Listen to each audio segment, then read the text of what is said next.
Сәлем, қайырлы кеш халқым, аман есен тұрдыңыздар ма? Менің ең қолдаушы, сүйікті халқым, аман есен тұрдыңыздар ма? Мына мен айтып жатырмын.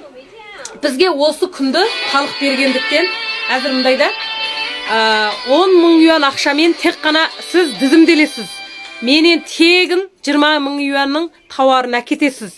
Әрі осы сауда жолындағы осы бұраңдықтарды мен осы менің артымда келе жатқан маған қызығатын, менің саудамды жақсы көретін, мен сияқты өстіп бір дамығысы бар әпке-сіңілдерге үйретпекшімін. Үйде отырсаңыз да отырасыз, осы сауданы істесеңіз істейсіз, істемесеңіз де өміріңіз өте береді. Бірақ адам өмірін бекер өткізбеу керек, халқым. Адам өмірінде бір істі істеп табысқа жетпесеңіз де сол істі істеп көргеніңізге өкінбейсіз. Егер істей алмай қалсаңыз, сіз жасыңыз пәлен жерге барғанда сөзсіз өкінесіз.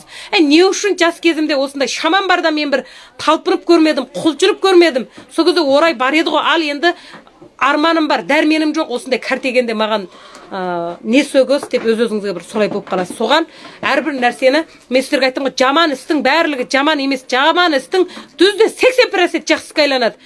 Әрбір істің бір хикмәті болады. Бұрын бір патша айтқан ғой, білесіздер ме? Патшаның қолын кес кетіпті осы бір бірақ бас бармағынан.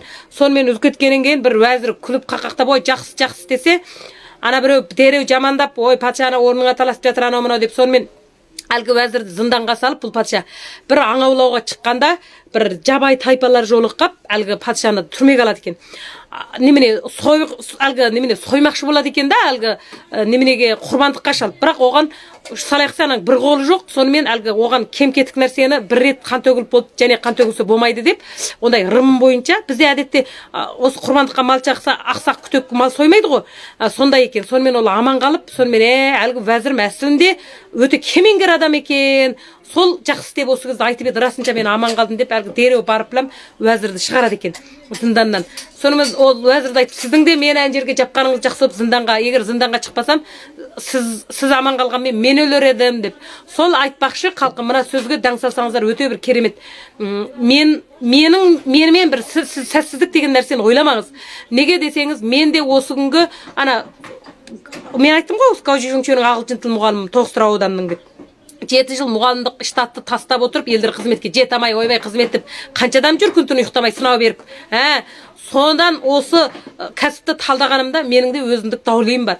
Өйткені шынын айтсам, бір қызметпен 5000 сом ақша мені бағамайды. Мен бетім айма кетіп қалады, былайшасын айтқанда, жүрген тұрсын мен телефоныма.